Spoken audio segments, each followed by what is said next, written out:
Nama-nama tokoh yang berkontribusi dalam anak usia dini. Yang pertama, Jan Hendrik Pestalozzi. Yang kedua, Jane Lindgren. Yang ketiga, William Metaxori. Yang keempat, Maria Metaxori. Yang kelima, Ferdi William Robel. Yang keenam, Helene Berkaristi. Yang ketujuh Pestalozzi. Yang ke-8 Sarah Milgry. Yang ke-9 Jean Piaget. Yang ke-10 Delori. Yang ke-11 Hajar Dewantara. Yang ke-12 Muhammad Syafil. Yang ke-13 Mikro R. Samwan. Kita masuk yang poin yang pertama, yaitu John Henry Pestalozzi. Pestalozzi mengatakan idenya tentang keterpaduan antara kehidupan rumah, pendidikan, kejujuran, dan pertanian.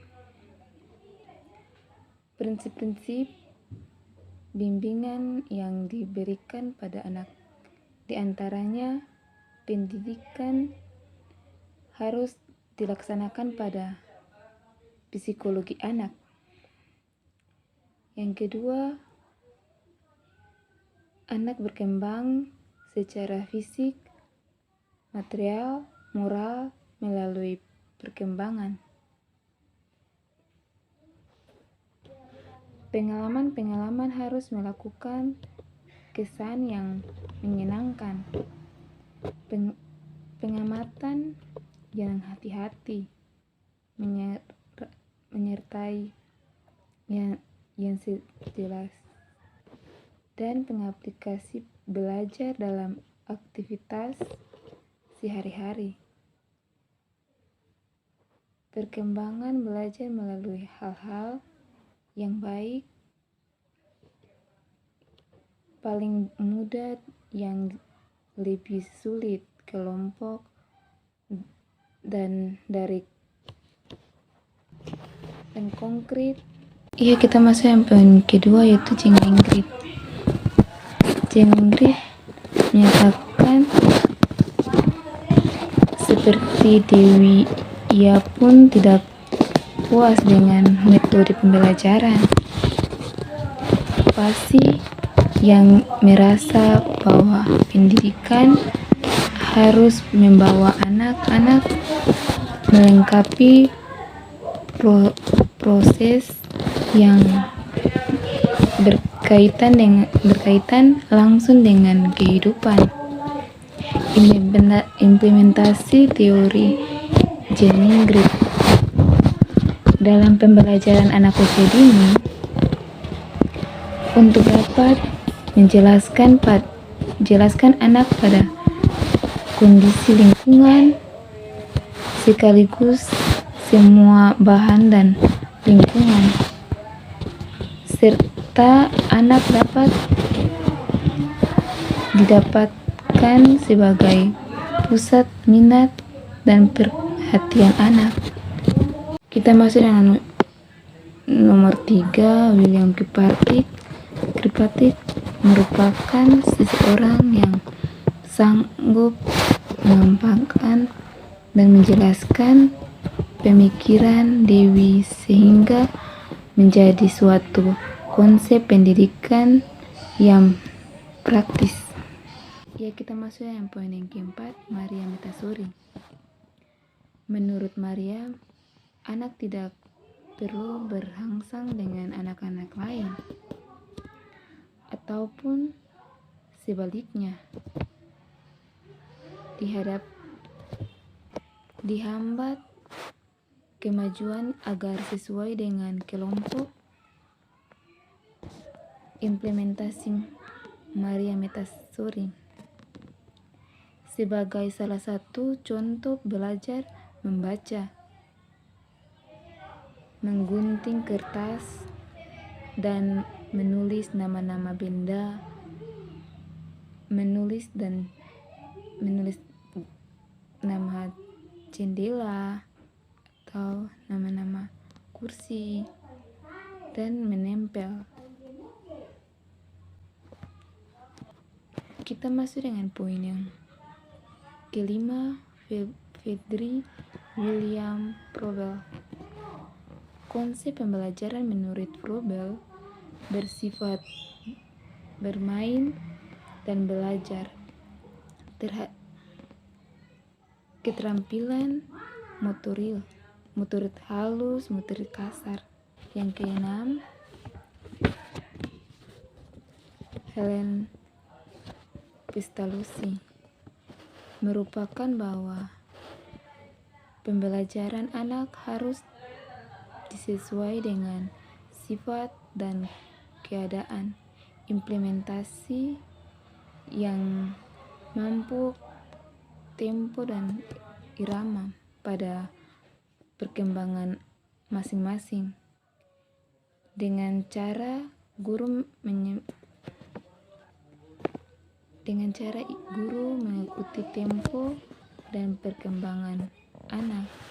Implementasi anak, yang pertama membantu anak, yang kedua main pembangunan, yang ketiga kegiatan kelompok, yang keempat pijak pengalaman, yang kelima makan bersama, yang keenam kegiatan penutup,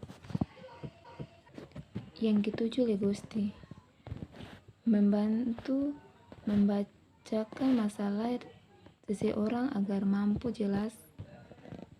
jalan keluar terhadap masalah yang dihadapinya. Anak-anak mencerna membacakan masalah dalam permainan yang sedang dikerjakan, mencari jalan orang yang lebih dewasa atau orang yang berkemampuan. Vygotsky mempunyai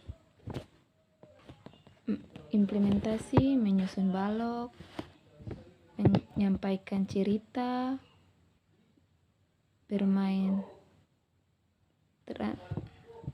dramatik. Yang keempat, penulis jurnal. Kita masuk dengan poin yang ke-8, Sarah Melody. Setiap anak harus melibatkan pengalaman yang banyak, usia dini, belajar menulis, belajar melalui panca indera, dan melalui hubungan fisik dan lingkungan. Kebutuhan sehari motorik anak didukung kegiatan, disediakan kemampuan berlangsung langsung atau di dalam ragam. Implementasi sangren, bermain fungsional, bermain menggunting, bermain pura-pura. Itu 3 poin yang kita ambil. Kita masuk yang poin yang ke-9, itu Jean Piaget.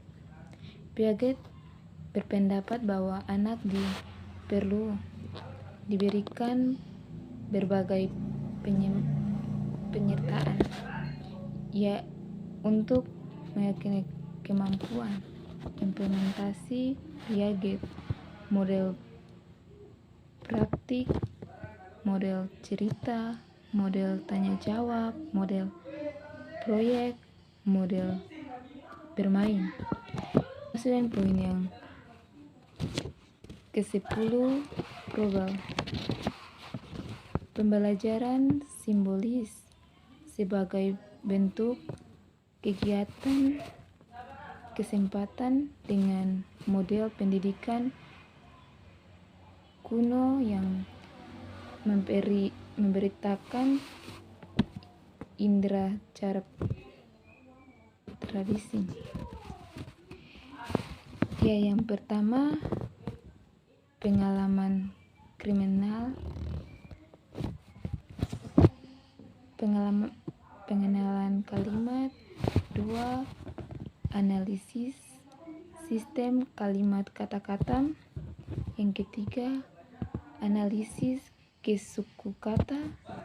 Yang keempat, analisis sistem suku-suku ke huruf. Kita masuk dengan poin yang ke-11, Harji Dewantara. Beranggapan bahwa pendidikan harus dilakukan melalui 3 lingkungan pendidikan, yaitu keluarga, sekolah, lingkungan sosial atau masyarakat. Implementasi pemikiran Dewantara pada anak usia dini. Pola asuh berasal dari kata asuh atau pemimpin pengelompokan. Poin yang ke-12 yaitu Muhammad Syafil. Muhammad Syafil berbicara tentang pengalaman bahwa sosial yang kuat anak didik dengan tujuan menjadi manusia yang bermain sehari-hari dalam berkembang berbudi luhur. Kegiatan mengatakan rencananya diri sendiri. 13. Jordi Senwan. Sistem pendidikan anak usia dini sangat berubah dengan